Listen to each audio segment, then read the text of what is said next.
I will now deal with some of the criticisms of this bill.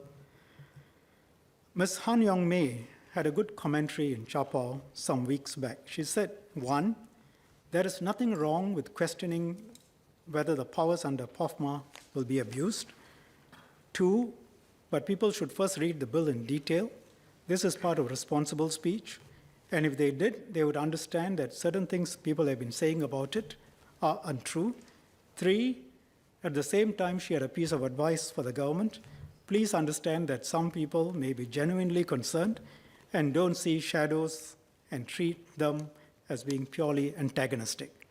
I think fair points. The following are some of the points that have been made about the bill. 1, it gives too much power to the government. 2, it will have a chilling effect on free speech. That phrase again. 3, definition of fact and opinion is not clear. 4, definition of public interest is too wide. 5, difficult to challenge the minister's decision. Let me deal with each.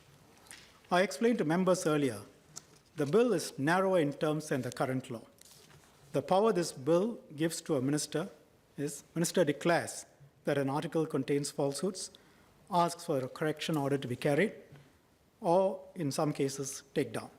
It's open to challenge in court. If minister is wrong, he gets overruled.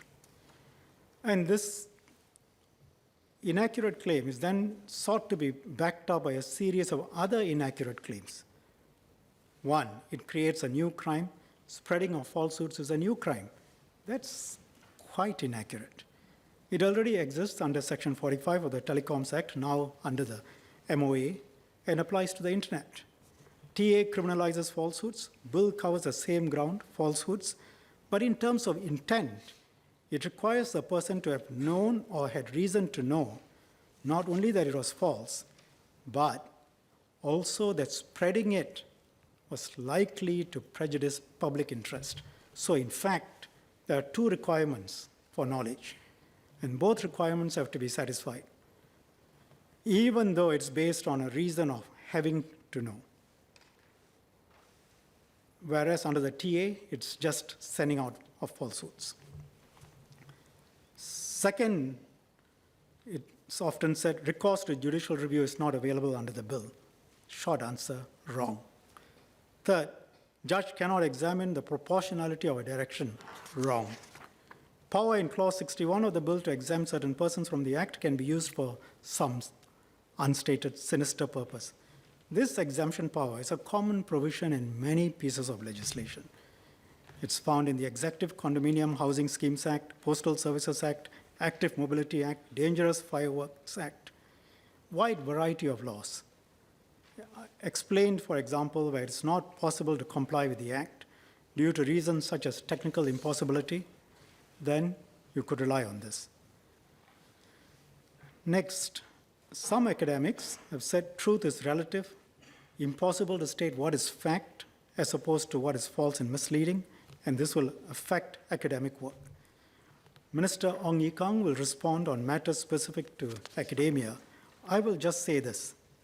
Their concerns appear to be expressed without an understanding of the existing legal position, how this bill fits in, and not sure how many of them are aware of the BA, the TA, the MOA, and other legislation. Just give you a couple of examples. A law lecturer signed the letter. Did he know the current legal position? Another signatory in a recent interview with Civicus, an international NGO, made several completely erroneous statements. He said, the bill defines a falsehood tautologically such that any government minister can define a statement as false based on public interest. These are 2 different and conjunctive requirements. You have to show it's a false statement of fact, and you have to show it affects public interest. He unfortunately seems to conflate the 2 and says if it is contrary to public interest, then we can declare it as false. Of course, you believe that, then you will get very worried. So I read the interview more than once to try and see whether that's what he really meant, but that's what the words say.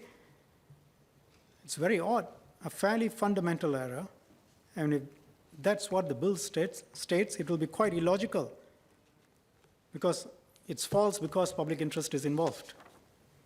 If a Singaporean academic can be mistaken on such a basic point or set of points, then it's understandable that foreign academics could have signed without an understanding or appreciation of the true position. As I've said, laws that target false statements of fact have been around for a long time. Meanwhile, in the last 15 years of the Times World Rankings, NUS went from 18 to 8, and NTU went from 50 to 12. There is no legal or logical basis for the concerns that this bill will stifle academic research specifically. As I said, Minister Ong will respond later on some points. Then it has been said, why not define fact and state that opinion is not covered? We considered this carefully and decided better not. There is a body of case law on what is fact and what is not fact. It's better to rely on existing case law. When there is a dispute, the matter can be dealt with by the courts. So how else do you decide?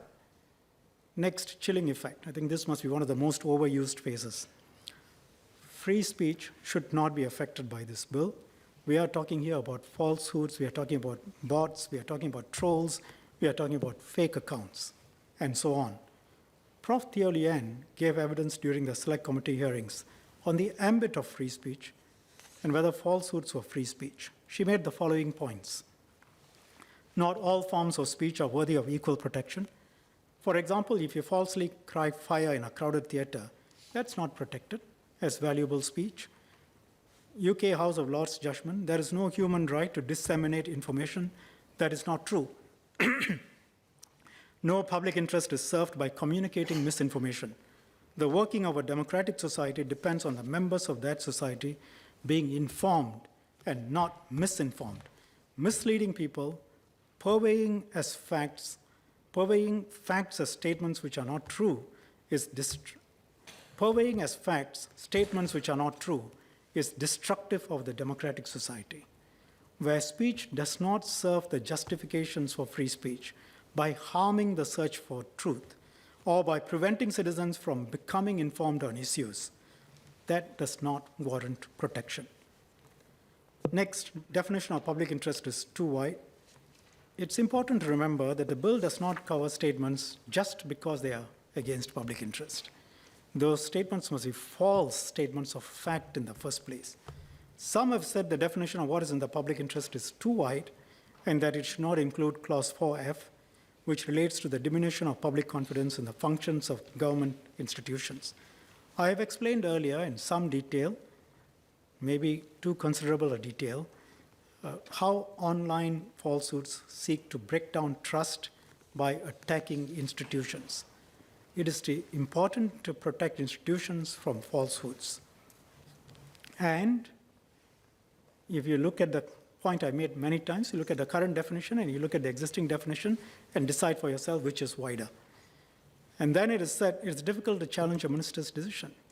I have previously said the process that will be in place, it will be fast, it will be simplified to allow individuals to appear and present arguments on whether it is true or false. The detailed procedure will be in subsidiary legislation, and that's usual, but I will set out an overview of the process.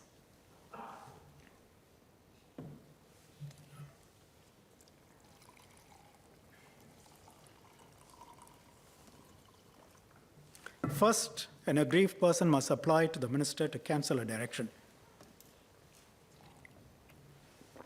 This is consistent with the usual position of exhausting administrative remedies before resorting to the courts. We'll provide a standard form online for aggrieved persons to use. Form must be sent to an email address which will be set out in the direction, and the relevant minister must make a decision no later than 2 days after the form is received, excluding non-working days. The appeal to court will be similarly quick. The appeal will have to be filed no later than 14 days. This is up to the applicant. He can file the very next day if he wants, after the minister decides on the application to cancel the direction. Simple standard forms will be provided for the appeal documents that an appellant can fill out and file in the courts. The courts will be asked to fix the hearing within 6 days of an application being filed. The applicant must Appellant must attend before the duty registrar to request for an expedited hearing, again in the manner prescribed by the rules of court. Documents will need to be served on the minister no later than the next day. Again, an email address will be provided for the appellant to serve the documents on the minister to make it easy for him. So minister must then file his or her reply in court no later than 3 days after the documents are served as prescribed. As stated earlier, meanwhile, the court would have already fixed the hearing no later than 6 days after the date on which the court first receives the application. So to summarize, a person aggrieved by a direction will have the opportunity to have his or her case heard in the High Court as early as 9 days after he initiates a challenge by writing to the minister. So this includes the time the minister responds, the time for filing, the time for him to file, and the time for the minister to respond, and the hearing, beginning to end. If he moves very fast, it can be 9 days. They will have to be working days. The court will continue, of course, to have a general discretion to extend timelines where there is good reason to do so.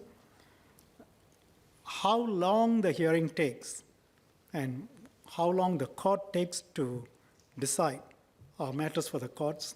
Parliament and the executive cannot intervene in that. We can say when it should be heard. We cannot say when it should be decided. Court fees will be kept very low for individuals. No hearing fees will be charged for the first 3 days. Further days of hearing will be charged at usual rate, but even then the court will have power to waive fees. But this should not be taken as a license to abuse the process. Courts will still have the power to deal with parties in the usual manner, including how they conduct themselves.